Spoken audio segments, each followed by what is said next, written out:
बहुत बहुत स्वागत है आप सभी का उन्नति कंपटीशन क्लासेस के यूट्यूब चैनल में। आज के इस वीडियो में मैं बात करूंगा भूगोल लुसेंट सामान्य ज्ञान भाग 9। इसमें मैं कवर करूंगा भारत की जनगणना के बारे में। तो वीडियो शुरू करने से पहले मैं आपसे कहना चाहूँगा कि वीडियो देखते समय अपने पास इस बुक को ज़रूर रखें और महत्वपूर्ण बिंदु जो हैं उन सबको हाईलाइट करें। किसी भी कलर से हाइलाइट्स आप करें। हाइलाइटर आपके पास में चाहे पिंक हो, येलो हो, ग्रीन हो, कुछ भी हो, लेकिन इस बुक को अपने पास में ज़रूर रखना है।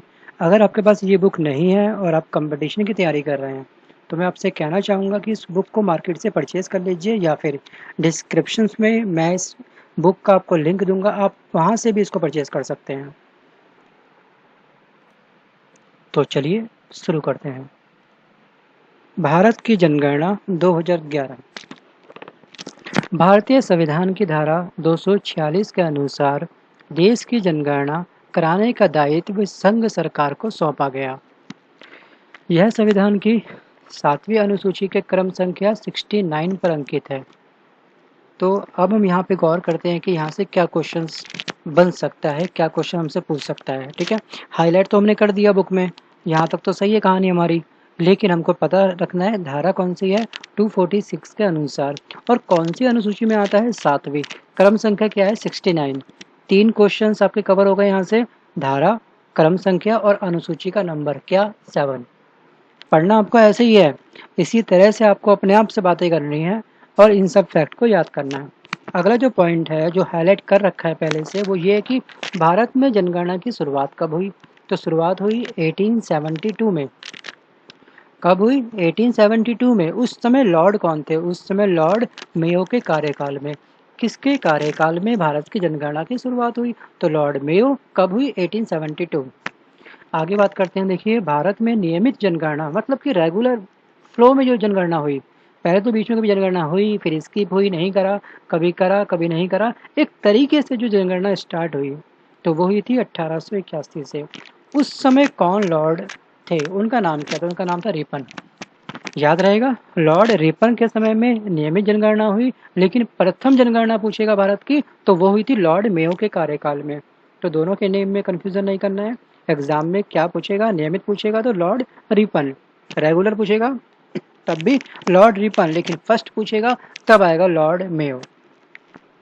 अब हम बात करते हैं 1881 में जो जनगणना हुई थी, उस समय आयुक्त कौन थे, उनका नाम क्या था, उनका नाम था W फ्लोडन। राइट, अब हम यहाँ पे कवर करेंगे ये जो नाम है, ये जो नाम मैं हाईलाइट कर रहा हूँ आपके सामने, W फ्लोडन। तो इसको आपने स्किप नहीं करना है माइंड से, ठीक है। ईयर तो ज़रूरत नहीं कि आप इतना कवर करेंगे, लेकिन जो स्टेट पीसीएस की तैयारी कर रहे हैं, खास तौर पर उत्तराखंड का या फिर मध्य प्रदेश का, आप कोई भी फॉर्म फिल कर रहे हैं तो वहाँ पे आपको इसका ईयर याद रखना पड़ेगा। अब बढ़ते हैं अगले फैक्ट की ओर कि आधुनिक विश्व में सबसे पहले व्यवस्थित रूप से जनगणना कराने का श्रेय किसको जाता है, तो ये जाता है स्वीडन को। किसको, स्वीडन को, जहां 1949 में पहली बार जनगणना कराई गई थी। फिर हम बात करते हैं 10 की है जनगणना की शुरुआत 1790 से कहाँ पे हुई थी, ये हुई थी अमेरिका में। देखिए, 10 की का जो मतलब होता है 10 वर्ष के अंतराल में, ठीक है। भारत में जनगणना कितने वर्ष के बाद में होती है, अगर अभी जनगणना आप देख रहे हैं कि 2011 में हुई थी, तो इसके 10 वर्ष बाद ही अगली जनगणना होगी। ये जनगणना हर ईयर में नहीं होती है, 10-10 वर्ष के अंतराल में होती है, ठीक है। और 1801 में इंग्लैंड में जनगणना का प्रारंभ हुआ। जनगणना की जरूरत क्यों पड़ी, जनगणना की जरूरत इसलिए पड़ी कि जो बैलेंस है वो कहीं खराब ना हो जाए। मतलब जनसंख्या बढ़ती जा रही है, रोजगार के साधन नहीं बन पा रहे हैं, खाद्यान्न जो है उत्पादन वो कम हो रहा है, तो क्या होगा, इंसान भुखमरी के कारण मर जाएगा। तो एक बैलेंस बनाने के लिए जनगणना करी जाती है कि हमारा ग्रोथ रेट क्या है। अगर हमको जीडीपी निकालना है, एनएनपी निकालना है, तो कहीं ना कहीं रोल जनसंख्या का तो होगा, है ना। तो इसलिए जनगणना की शुरुआत हुई, लेकिन पहली बार कब हुई थी, इंग्लैंड में। और कब हुई थी, 1801 में। आगे हम बात करते हैं सितंबर 2010 को केंद्रीय मंत्रिमंडल ने जाति आधारित जनगणना 1931 के बाद पहली बार हुई। जाति पर आधारित जनगणना कब हुई थी, 2010 में स्टार्ट हुई थी। और अगर बात करी जाए पहली बार तो 1931 में हुई थी, लेकिन उसके बाद गैप आ गया। ये जाति-वाति की ज़रूरत नहीं पड़ी, फिर बाद में देखा गया कि ठीक है करना चाहिए। जो अलग से जून 2011 से सितंबर 2011 के बीच में संपन्न हुई। जनगणना 2011 जो हुई थी उसका शुभंकर क्या था? शुभंकर प्रांगणक शिक्षिका थी तथा इसका आदर्श वाक्य क्या था? एग्जाम में आपसे आदर्श वाक्य पूछा गया था कई बार। तो इसका जो आदर्श वाक्य है वो है हमारी जनगणना हमारा भविष्य। जनगणना 2011 के तहत देश में पहली बार राष्ट्रीय जनसंख्या रजिस्टर तैयार किया गया, जिसमें देश के सभी नागरिकों के कुल 15 विवरण दर्ज कराने के अतिरिक्त 15 वर्ष एवं इससे ऊपर की वय के सभी नागरिकों के बायोमेट्रिक्स आंकड़े एकत्र किए जा रहे हैं। आगे हम बात करते हैं, देखिए 2001 की जनगणना में भारत का प्रशासनिक विभाजन 593 जिलों में डिवाइड किया गया, जबकि 2011 में ये और बढ़ गया। यहाँ पे जो विभाजन हुआ वो हुआ 640 जिलों में। अब हम बात करते हैं महान विभाजक वर्ष क्या होता है। भारत की जननांकीय इतिहास में 1921 में महान विभाजक की संज्ञा दी गई। 1911 से 1921 के दौरान भारत में जनसंख्या की 10 की वृद्धि नेगेटिव थी। कितना नेगेटिव थी? -0.31। फलस्वरूप इस दशक में भारत की जनसंख्या में 77 लाख की कमी आई। इसलिए 1921 को विभाजन वर्ष की संज्ञा दी गई और भारत की जनसंख्या में सर्वाधिक औसत वार्षिक घातीय वृद्धि दर 1961 से 71 के दौरान दर्ज किया गया। तो आपसे एग्जाम में देखिए ये पूछेगा कि विभाजन वर्ष या महान विभाजन वर्ष कौन सा है। आपको ऑप्शन देगा 4, तो आपको राइट आंसर चूज करना है 1921। कितनी जनसंख्या में कमी आई? 77 लाख। तो इन पॉइंट को आपने हाईलाइट करना है। अब हम बढ़ते हैं कुछ महत्वपूर्ण परिभाषाएं। जनसंख्या घनत्व क्या होता है और घनत्व कैसे निकाला जाता है उसका फॉर्मूला, और लिंग अनुपात क्या होता है उसका फॉर्मूला। बाकी शिशु लिंग अनुपात आपको फॉर्मूले की ज़रूरत नहीं है, केवल फर्स्ट और 2 आपके एग्जाम के पॉइंट ऑफ व्यू से इम्पोर्टेंट है यहाँ पर। तो जनसंख्या घनत्व के बारे में बात करते हैं। जनसंख्या घनत्व का तात्पर्य प्रति वर्ग किलोमीटर में निवासित औसत जनसंख्या से है। फॉर्मूला है इसका, कुल जनसंख्या को कुल क्षेत्रफल से डिवाइड करो। नेक्स्ट लिंगानुपात, यदि मतलब कि प्रति 1000 पुरुषों की तुलना में स्त्रियों की संख्या को बोलते हैं लिंगानुपात। स्त्रियों की संख्या डिवाइड बाय पुरुषों की संख्या मल्टीप्लाई 1000। ठीक है, 1 और 2 दोनों इंपॉर्टेंट थे, दोनों को हाईलाइट करना है और याद करना है। 2011 जनगणना से संबंधित प्रमुख आंकड़े कौन कौन से हैं? 2011 की जनगणना का अंतिम आंकड़ा 30 अप्रैल 2013 को जारी किया गया। इसके अनुसार क्या हुआ, भारत की कुल जनसंख्या कितनी काउंट हुई? इतनी हुई, जिसमें इतने % पुरुष थे और इतने % महिलाएं थी। तो ये जो है आपको ये आंकड़ा याद रखना है कुल जनसंख्या का। ठीक है, 121 करोड़।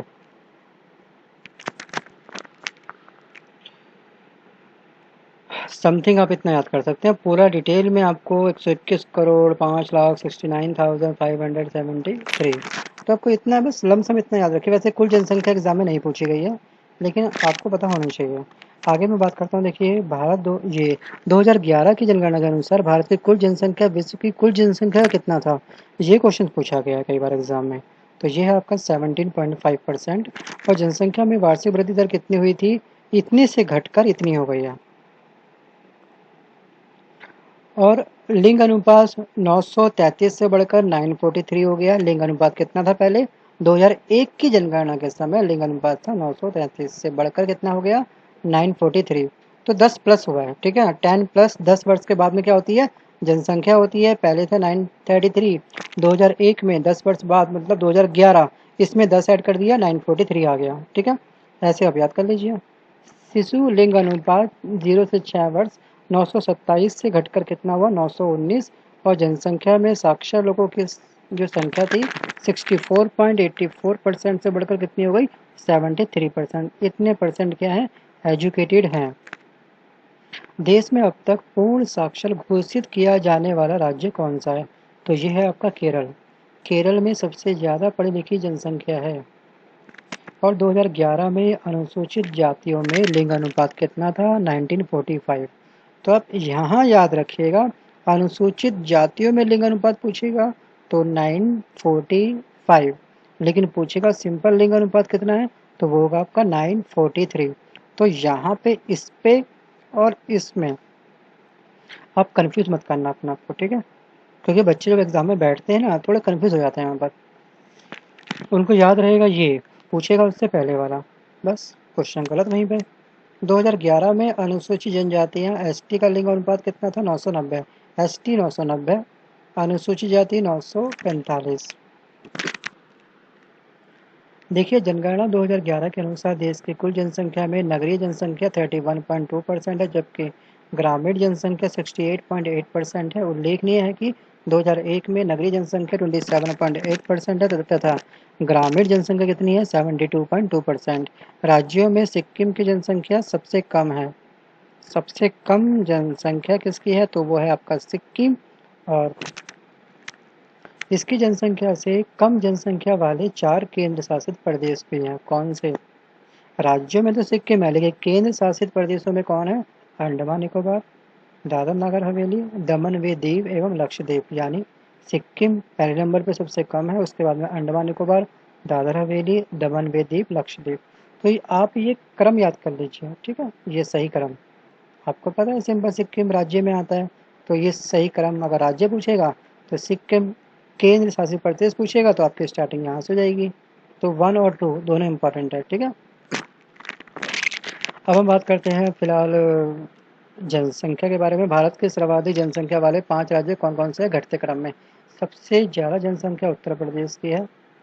फिर सही क्रम 1 2 3 4 परसेंटेज रखा है, परसेंटेज से आप लगा लेंगे आइडिया घटते क्रम में है कौन सा राज्य। और न्यूनतम सबसे कम सिक्किम में, जैसे हमने देखा था अभी सिक्किम में।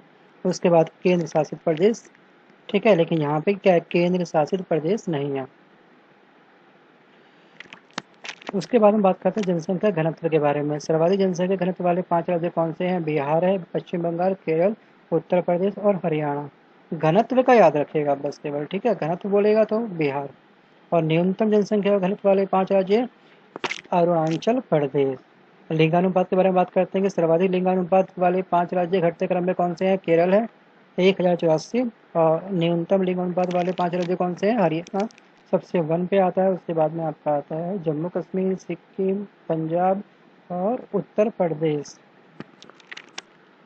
सर्वाधिक शिशु लिंगानुपात वाले 5 राज्य कौन से हैं? यह रटने का रखा है, इंपॉर्टेंट नहीं है, लेकिन न्यूनतम शिशु लिंगानुपात वाले 5 राज्य हैं में नंबर 1 पे जो है वो है हरियाणा, ठीक है? बढ़ते बढ़ते क्रम में सबसे कम में आएगा आपका हरियाणा, फिर पंजाब, जम्मू कश्मीर, राजस्थान, गुजरात। साक्षरता के मामलों में हमने अभी देखा था पहले क्वेश्चन में कौन सा था, मैक्सिमम जो एजुकेशन है वो है केरल में। 94% लोग यहाँ के क्या हैं पढ़े लिखे हैं। उसके बाद में मिजोरम, गोवा, त्रिपुरा, हिमाचल प्रदेश। न्यूनतम साक्षरता प्रतिशत वाले 5 राज्य बढ़ते क्रम में हैं। सबसे पहले है बिहार, उससे थोड़ा सा बढ़ते क्रम में है आपका अरुणाचल प्रदेश, थोड़ा बढ़ते क्रम में फिर राजस्थान है। तो आपको केवल पहले पहले पॉइंट याद रखने हैं, ठीक है? एग्जाम में आपको जो मैंने पहले पहले पॉइंट हाईलाइट कर रखे हैं इतना ही याद करना है आपको, ठीक है? सही क्रम आप मत करिए याद, क्योंकि देखिए घटता बढ़ता क्रम तो वो याद कर सकते हैं जो एसएससी सिविल के 4600 वाले ग्रेड का भी फॉर्म भर रहे हैं या फिर कोई स्टेट पीसीएस का एग्जाम की तैयारी कर रहे हैं। प्रीलिम्स में पेपर 1 में, जीएस पेपर 1 में वहाँ पे ये क्वेश्चन पूछ सकता है सही क्रम दर्शाइए, लेकिन बाकी अदर एग्जाम में ये नहीं पूछेगा। एलडीसी में नहीं पूछेगा, एमटीएस में नहीं पूछेगा, सीपीएम में नहीं पूछेगा आपसे, लेकिन पहला पहला ऑप्शन सब में पूछ सकता है आपसे, ठीक है?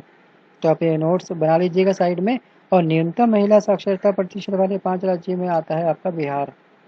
फिर आप देखिए सर्वाधिक ग्रामीण जनसंख्या प्रतिशत वाले 5 राज्य हिमाचल प्रदेश और सर्वाधिक नगरीय जनसंख्या वाले 5 राज्य हैं महाराष्ट्र। अनुसूचित जाति व जनजाति, सर्वाधिक अनुसूचित जाति एससी जनसंख्या प्रतिशत वाले 5 राज्य घटते क्रम में है। पहला है पंजाब, फिर हिमाचल प्रदेश, पश्चिम बंगाल, उत्तर प्रदेश और हरियाणा। और सर्वाधिक अनुसूचित जाति हैं जनसंख्या वाले 5 राज्य हैं उत्तर प्रदेश, पश्चिम बंगाल, बिहार, तमिलनाडु और आंध्र प्रदेश। देखिए एक नोट दे रखा है इसमें, काफ़ी अच्छा पॉइंट है, ये भी देखिए पढ़ लीजिएगा इसको। नागालैंड और अरुणाचल प्रदेश में एससी निवास नहीं करते, वहाँ पर एससी नहीं है, ठीक है। किस स्थान पर एससी निवास नहीं करते, आपके सामने 4 ऑप्शन देगा, तो आपको याद रखना है नागालैंड और अरुणाचल प्रदेश में एससी नहीं है। उसके बाद में बात करते हैं एसटी की, तो घटते क्रम में सबसे ज़्यादा कहाँ पर है, मध्य प्रदेश में। सबसे ज़्यादा जो है एसटी कहाँ पे मिलते हैं, ये मिलते हैं आपके मध्य प्रदेश में। झारखंड में अनुसूचित जनजाति मतलब एसटी जनसंख्या के मामले में 6ठे स्थान पर है। इसकी एसटी जनसंख्या कोई इतनी है। देखिए हरियाणा व पंजाब में कोई भी अनुसूचित जनजाति निवास नहीं करती है, तो आपको हाईलाइट केवल इतना करना है। एसटी पूछे तो हरियाणा पंजाब में बिल्कुल भी एसटी नहीं है। पूछे अगर आपसे एससी तो नागालैंड और अरुणाचल प्रदेश में कोई भी एससी नहीं है।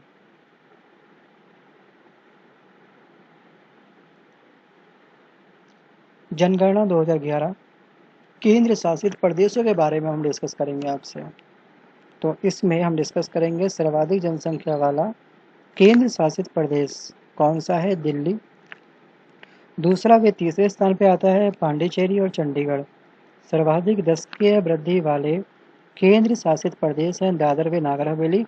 और सर्वाधिक जन घनत्व वाले केंद्र शासित प्रदेशों में आता है दिल्ली। और बात करी जाए न्यूनतम जन घनत्व वाले जो वो हैं केंद्र शासित, वो है अंडमान निकोबार द्वीप समूह।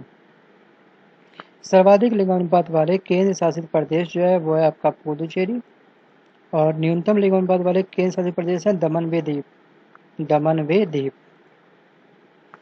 सर्वाधिक शिशु लिंग अनुपात वाला केंद्र शासित प्रदेश कौन सा है, उसका नाम क्या है, उसका नाम है अंडमान और निकोबार। अंडमान और निकोबार। आगे हम बात करते हैं, देखिए सर्वाधिक साक्षरता प्रतिशत वाला केंद्र शासित प्रदेश कौन सा है, जहाँ की जनसंख्या सबसे ज़्यादा पढ़ी लिखी है, वो केंद्र शासित प्रदेश कौन सा है। राज्य में तो केरल है, लेकिन केंद्र शासित प्रदेश में है आपका लक्षद्वीप। और न्यूनतम साक्षरता जो है वो है आपकी दादर व नागर हवेली की। सर्वाधिक पुरुष साक्षरता वाला केंद्र शासित प्रदेश है आपका लक्षद्वीप। और न्यूनतम पुरुष साक्षरता वाला केंद्र शासित देश है आपका दादर नागर हवेली। जनसंख्या की दृष्टि से सबसे छोटा केंद्र शासित प्रदेश लक्षद्वीप है। जनसंख्या कितनी है यहाँ की जनसंख्या है केवल 64,473। अब नोट पढ़ते हैं एक बार कि दिल्ली, चंडीगढ़ व पुडुचेरी में कोई भी अनुसूचित जनजाति मतलब कि एसटी निवास नहीं करते। देखिए बच्चों पार्ट 9 में भारत की जनगणना से संबंधित हमने क्वेश्चंस पूछे आपसे, हमने क्वेश्चन डिस्कस करे, ठीक है।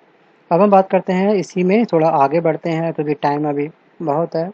इसमें हम डिस्कस करेंगे भारत की प्रमुख बहुउद्देशीय परियोजनाओं के बारे में। नदियों के किनारे क्या क्या स्थित है उसके बारे में देखेंगे। प्रमुख नगर, भारत के पर्वतीय नगर, जीव अभ्यारण्य और राष्ट्रीय उद्यान, भारत के भौगोलिक उपनाम, भारतीय जनजाति, भारतीय राज्यों और केंद्र शासित प्रदेशों की राजधानी कौन कौन सी है, इसके बारे में हम डिस्कस करेंगे। तो चलिए शुरू करते हैं। ये इसका अंतिम भाग होगा। भूगोल इसके बाद में कंप्लीट फिनिश होती है। तो चलिए करते हैं कवर। भारत की प्रमुख बहुउद्देशीय नदी घाटी परियोजना, तो इसमें जो सबसे पहले आपको याद करना है, इस पूरे को ही आप हाईलाइट कर लीजिए। इसमें से कुछ भी हम स्किप नहीं कर सकते हैं, कुछ भी हम लोग इसमें स्किप नहीं करेंगे क्योंकि ये सभी इम्पोर्टेंट है। भांगड़ा नागल परियोजना सतलुज नदी पर है और इससे लाभ प्राप्त करने वाले जो राज्य हैं वो हैं पंजाब, हरियाणा, हिमाचल प्रदेश और राजस्थान। उसके बाद व्यास परियोजना व्यास नदी पर है, इसमें कवर होंगे राजस्थान, पंजाब, हरियाणा। दामोदर घाटी योजना दामोदर नदी पर है और झारखंड और पश्चिम बंगाल इससे क्या होते हैं, लाभान्वित होते हैं। इस परियोजना से किसको लाभ मिलता है, इन सब राज्यों को।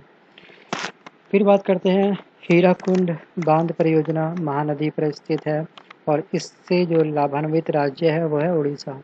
चंबल परियोजना चंबल नदी पर जो राज्य है वह राजस्थान व मध्य प्रदेश। तुंगभद्रा परियोजना तुंगभद्रा नदी पर आंध्र प्रदेश तथा कर्नाटक। मयूराक्षी परियोजना मयूराक्षी नदी पर है पश्चिम बंगाल में। नागार्जुन सागर परियोजना तो यह आपका कृष्णा नदी पर अरुणाचल ये है आपका आंध्र प्रदेश। ठीक है, याद रखिएगा इसको। आगे देखिए और कुछ इंपॉर्टेंट नहीं है, केवल इसमें ये इंपॉर्टेंट है रिहंद योजना रिहंद नदी पर और ये उत्तर प्रदेश में। कोयना परियोजना यह है आपका कोयना नदी पर महाराष्ट्र में। फिर आप करिए हाईलाइट शारदा परियोजना शारदा नदी पर गोमती नदी पर और उत्तर प्रदेश लाभान्वित होता है इससे। और उसके बाद है गंगा सागर परियोजना चंबल नदी पर लाभान्वित राज्य मध्य प्रदेश। नर्मदा सागर परियोजना नर्मदा नदी पर मध्य प्रदेश तथा गुजरात इससे क्या होते हैं लाभान्वित होते हैं। राणा प्रताप सागर परियोजना चंबल नदी पर राजस्थान में। जवाहर और ये भी योजना कहाँ पर है चंबल नदी पर राजस्थान में।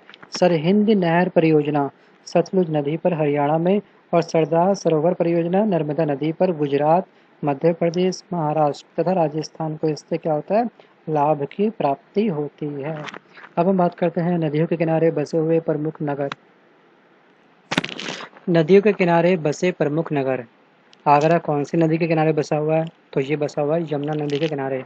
बात करते हैं दिल्ली जो बसी हुई है वो बसी हुई है यमुना नदी के किनारे। कानपुर गंगा नदी। अयोध्या सरयू नदी। कलकत्ता हुगली। लखनऊ गोमती। नासिक गोदावरी। श्रीरंगपट्टनम कावेरी। मथुरा यमुना। बरेली रामगंगा। उज्जैन क्षिप्रा। विजयवाड़ा कृष्णा। तो जो पॉइंट हाईलाइट कर रखे हैं केवल उतने ही नदियों के नाम को याद करने हैं। याद कैसे होंगे, हर वीडियो को जब भी आप प्ले कर रहे हैं पॉज करिए, मतलब उसको रोकिए, थोड़ा सा उसको ध्यान से देखिए। अपनी बुक को जब आप हाईलाइट कर रहे हो तब बोल बोल के हाईलाइट करना है, ठीक है। इस वीडियो के बाद में तुरंत जैसे ही क्लोज होगा दोबारा एक बार वॉच करना है इस वीडियो को और अपनी बुक में टैली करना है कि क्या मैंने सही हाईलाइट करा है, कोई स्किप तो नहीं हुआ। और जब भी देखो तब बोलो उसको। 2 बार वीडियो देखोगे आपको याद हो जाएगा।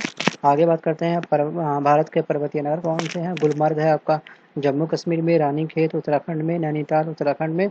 शिलोंग मेघालय में। पंचमढ़ी मध्य प्रदेश में। खांडला यह है महाराष्ट्र में। माउंट आबू राजस्थान में। पेरियार केरल में। ऊंचाई आपको याद करने की आवश्यकता नहीं है। भारत के प्रमुख वन्य जीव अभयारण्य राष्ट्रीय उद्यान क्या है। देखिए भारत का जो प्रथम राष्ट्रीय उद्यान जो है उसका नाम था जिम कॉर्बेट राष्ट्रीय पार्क। कहाँ पर है ये आपका उत्तराखंड में। इसका पुराना नाम क्या है हेली नेशनल पार्क, जिसकी स्थापना हुई थी 1935 में। फिर भारत का सबसे बड़ा बाघ अभयारण्य है नागार्जुन सागर आंध्र प्रदेश में। इसका क्षेत्रफल है 3568 वर्ग किलोमीटर। तो ये आपको डाटा याद करना है, ये वर्ग किलोमीटर कितना है ये याद करना है, एग्जाम में कई बार पूछा जाता है। फिर हम बात करते हैं देश में सर्वाधिक 94 वन्य जीव अभयारण्य अंडमान निकोबार द्वीप समूह में है। सबसे ज़्यादा जो है अभयारण्य कहाँ पर है तो ये है आपका अंडमान निकोबार द्वीप समूह में। अब हम बात करते हैं कुछ अभयारण्य के बारे में, उसके नाम और कहाँ पर ये स्थित है और प्रमुख वन्य जीव प्राणी कौन कौन से हैं। जहाँ पे सभी पाए जाते हैं तो हमको ये सब नहीं पढ़ना है, हमको केवल याद रखना है पलामू अभयारण्य कहाँ पर है, इसको बोलते हैं बेतला, झारखंड में है। हजारीबाग पड़ता है झारखंड में। गिर राष्ट्रीय उद्यान है गुजरात में। कॉर्बेट राष्ट्रीय उद्यान है आपका उत्तराखंड में। दुधवा राष्ट्रीय उद्यान है आपका उत्तर प्रदेश में। उसके बाद में आता है आपका मानस असम में। काजीरंगा असम में। रणथंबोर राजस्थान। तो यहाँ पे जो इम्पोर्टेंट पॉइंट है वो ये सभी इम्पोर्टेंट है कि यहाँ पे एक सींग वाला जो यहाँ पे हमको जानवर ये मिलता है, गैंडा मिलता है यहाँ पे, ठीक है। कहाँ मिलता है असम में काजीरंगा राष्ट्रीय उद्यान। तो आपको सब किस राज्य में कौन सा पड़ता है वो सब याद करने पड़ेंगे। फिर है चिल्का अभयारण्य उड़ीसा में। पेरियार केरल में। बाघ वंगड़ राष्ट्रीय उद्यान मध्य प्रदेश में। सुंदरवन राष्ट्रीय उद्यान पश्चिम बंगाल में। अब हम बात करते हैं भारत के बाघ अभयारण्य के बारे में। देखिए क्षेत्रफल की दृष्टि से भारत का सबसे बड़ा बाघ रिजर्व जो है वो है नागार्जुन सागर। श्रीशैलम मतलब आंध्र प्रदेश में। कहाँ पर है ये है आपका आंध्र प्रदेश में। और क्षेत्रफल की दृष्टि से सबसे छोटा बाघ रिजर्व है आपका पेंच। कहाँ पर है ये है आपका महाराष्ट्र में। बाघ अभ्यारण्य के बारे में थोड़ा सा तीसरा फैक्ट हम और पढ़ लेते हैं। देखिए, विश्व का सर्वाधिक ऊंचाई पर अवस्थित बाघ रिजर्व है आपका नामदफा। और ये कहाँ पर है, ये है आपका अरुणाचल प्रदेश में। बाघ अभ्यारण्य के नाम, स्थापना और राज्य तीनों ही हमको याद करने हैं, आपको याद करने हैं, ठीक है। देखिए, सरिस्का जो है इसकी स्थापना हुई थी 1955 में। और ये किस राज्य में है, ये है आपका राजस्थान में। कान्हा, स्थापना वर्ष 1955, राज्य है आपका मध्य प्रदेश। कॉर्बेट 1957 उत्तराखंड। दुधवा 1958 उत्तर प्रदेश। वाल्मीकि 1989 बिहार में। ये है आपका पन्ना मध्य प्रदेश में। पन्ना किस चीज़ के लिए विख्यात है, हीरे के लिए विख्यात है। पिछले कुछ वीडियो में हमने देखा था, जहाँ पे हमने खाद्यान्न के बारे में पढ़ा था ना, वो चैप्टर। सुंदरवन 1973 पश्चिम बंगाल में। पेरियार 1978 में इसकी स्थापना हुई थी। और ये कहाँ पर है, केरल में। नागार्जुन सागर आंध्र प्रदेश में। सतपुड़ा पंचमढ़ी गिर, ये है आपका सतपुड़ा पंचमढ़ी 1999 में। ये कहाँ पर है, मध्य प्रदेश में। और गिर ये है गुजरात में। भारत के प्रमुख भौगोलिक उपनाम कौन कौन से हैं, तो ये भी देख लेते हैं फिलहाल हम लोग। ईश्वर का निवास स्थान बोलते हैं प्रयाग को। 5 नदियों की भूमि बोलते हैं पंजाब। 7 टापुओं का नगर बोलते हैं मुंबई को। बुनकरों का शहर पानीपत। अंतरिक्ष का शहर Bengaluru. Diamond Harbour Calcutta. Electronic नगर बेंगलुरु। भारत का प्रवेश द्वार मुंबई। पूर्व का वेनिस कोची। भारत का पीटर्सबर्ग जमशेदपुर। भारत का मैनचेस्टर अहमदाबाद। उसके बाद में मसालों का बगीचा केरल। गुलाबी नगर जयपुर। बाकी की चीज़ों को आपने स्किप कर देना है, कोई दिक्कत नहीं है। लेकिन पूर्व का Paris Jaipur. Salt city Gujarat. Soya प्रदेश मध्य प्रदेश। सोया का मतलब सोने से नहीं है, सोया का मतलब सोयाबीन। मध्य प्रदेश में मैक्सिमम सोयाबीन मिलता है, इसलिए इसको बोलते हैं सोया प्रदेश। स्वर्ण मंदिर का शहर अमृतसर। महलों का शहर कलकत्ता। नवाबों का शहर लखनऊ। भारत का स्विट्जरलैंड कश्मीर। पूर्व का स्कॉटलैंड मेघालय। बगीचों का शहर कपूरथला। पृथ्वी का स्वर्ग Srinagar. Golden city Amritsar. Blue mountain Nilgiri पहाड़ियों को बोलते हैं। और पवित्र नदी है आपकी गंगा। बिहार का शोक कोसी। ब्रज गंगा गोदावरी। पश्चिम बंगाल का शोक बोलते हैं दामोदर को। वन नगर देहरादून, क्योंकि उत्तराखंड में है। उत्तराखंड में मैक्सिमम जंगल हैं, वन है, तो वन नगर बोलते हैं देहरादून को। सूर्य नगरी बोलते हैं जोधपुर को। राजस्थान का गौरव बोलते हैं चित्तौड़गढ़ को। कोयला नगरी बोलते हैं धनबाद को। अब हम बात करते हैं भारतीय राज्य एवं केंद्र शासित प्रदेशों की राजधानी। ये आपको खुद याद करना है, ठीक है। बहुत ही बेसिक चीज़ें हैं, राजधानी के बारे में पता होनी चाहिए, किसकी राजधानी क्या है, तो ये आप खुद याद करेंगे।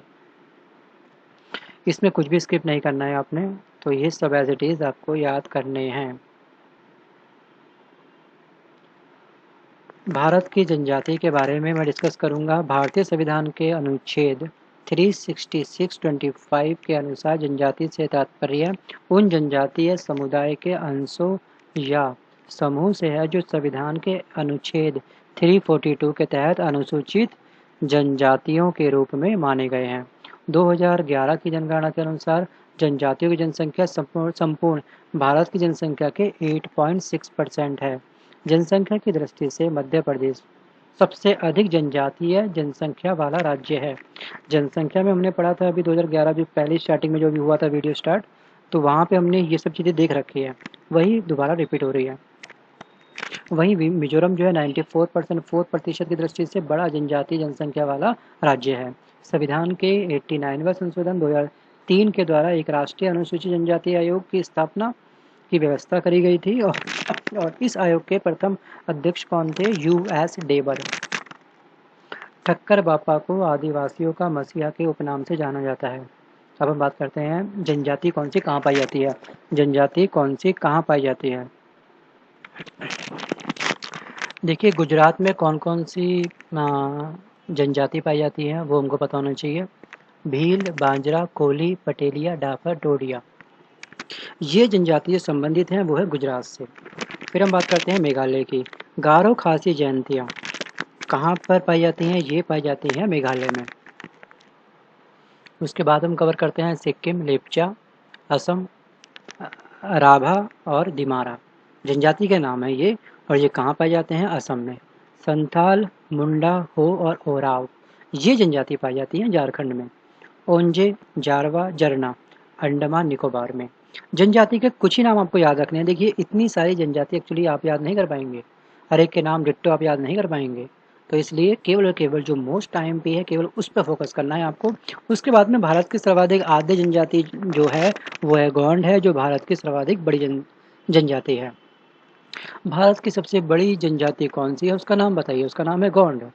और उसके बाद में है कि अगली है आपकी टोडा जनजाति, नीलगिरी की पहाड़ियों पर निवास करती है। थारो जनजाति जो है दीपावली को शोक त्योहार के रूप में मानती है।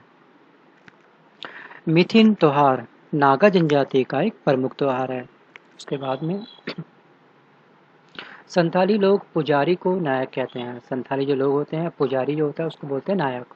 उसके बाद हम बात करते हैं जीवन की उत्पत्ति आदि सागर में आर्कियोजॉइक ईरा में हुई थी।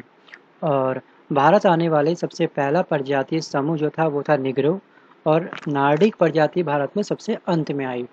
सबसे अंत में कौन सी प्रजाति थी? वो थी नार्डिक। और हड़प्पा सभ्यता की शुरुआत प्रोटो ऑस्ट्रेलॉइड एवं भूमध्य सागरीय प्रजाति ने किया। उसके बाद में हम बात करते हैं निग्रिटो के बारे में। निग्रिटो जो हैं वो हैं अंडमान निकोबार एवं त्रावणकोर, वे कोचीन की पहाड़ियों में पाई जाती हैं। मंगोलॉयड मंगोलॉयड लोग उत्तरी पूर्वी और दक्षिणी पूर्वी एशिया में रहते हैं, जो अमेरिका के मूल निवासी थे। भारत में यह असम, हिमालय क्षेत्र, लेह एवं लद्दाख में पाए जाते हैं। फिर हम बात करते हैं प्राच्य के बारे में।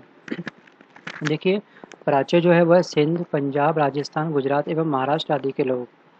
भूमध्य सागरीय में क्या होता है? ये उत्तर भारत के उच्च जातियां हैं। यहाँ पर उत्तर भारत की उच्च जातियां पाई जाती हैं। तो दोस्तों इस वीडियो का मैं यहीं पे अंत करता हूँ। अब ज्योग्राफी में जो लुसेंट बुक थी, लुसेंट बुक का ज्योग्राफी भाग हमने पूरा कंप्लीट कर दिया इस वीडियो में। इससे पहले के हिस्ट्री के पार्ट पूरे कंप्लीट हो चुके हैं, आप उन सबको भी देख सकते हैं। और आपसे मैं बस ये कहना चाहूँगा कि अगर ये वीडियो आपको पसंद आया हो तो प्लीज़ इसको लाइक करिएगा, और आपके जो भी फ्रेंड कंपटीशन की तैयारी कर रहे हैं उन तक इस वीडियो को शेयर करिएगा, क्योंकि अगर आप शेयर करते हैं तो ये नॉलेज काफ़ी लोगों तक आसानी से पहुंच पाएगी। और ये जो वीडियो है यूट्यूब के सर्च इंजन पर प्रायोरिटी बेस पर आएगा, सबसे नंबर 1 पे दिखाई देगा। नंबर 1 पे दिखाई देगा तो कॉमन सी बात है कई लोगों तक ये आसानी से पहुंच पाएगा। आप बस केवल इतना करिए कि इस वीडियो को मैक्सिमम शेयर करिए और लाइक करिए। देखिए इस चैनल पर आपको और भी बहुत कुछ मिलेगा, ढेर सारी किताबों की कंप्लीट वीडियो। इसकी वीडियो कंप्लीट हो चुकी है, मैक्सिमम 80% 90% कंप्लीट हो चुका है। इसकी 100% कंप्लीट है, इसके कुछ वीडियो पेंडिंग है। इसको आप इन सब की प्लेलिस्ट को देख लीजिएगा। अगर आपको लगता है कि ये चैनल आपके लिए बेनिफिशियल है तो उसको सब्सक्राइब करें। सब्सक्राइब करने के बाद में उसके बगल में आपको दिखाई देगा एक बेल आइकन, उस बेल आइकन पे क्लिक जरूर करें। और इस वीडियो को आप ऑफलाइन सेव मत करें, क्योंकि ऑफलाइन सेव करने से क्या होता है कि सर्च इंजन पर वीडियो की जो प्रायोरिटी होती है वो कम हो जाती है। तो अगर आप चाहते हैं कि किसी और का भी बेनिफिट हो इस वीडियो के माध्यम से, तो आप इसको डायरेक्ट वॉच करिए, वीडियो को डायरेक्ट प्ले करिए। डाटा थोड़ा खर्च होगा, कोई दिक्कत नहीं, क्योंकि ऑफलाइन में कभी कभी ऐसा होता है कि वो वीडियो हमेशा ऑफलाइन का बन जाता है, हम देख नहीं पाते। चलो ठीक है ऑफलाइन सेव कर रखा है ना, कल देखेंगे परसों देखेंगे। तो डाटा जब खर्च होता है तो माइंड में एक फ्लो बन जाता है कि हाँ डाटा खर्च हो रहा है, पढ़ना है, ध्यान से पढ़ना है, ध्यान से पढ़ना है। ठीक है, मेरा कहने का मतलब क्या आप समझ गए होंगे। इसी के साथ लेता हूँ आपसे अलविदा, मिलता हूँ जल्दी एक नए वीडियो के साथ में। Bye bye, take care.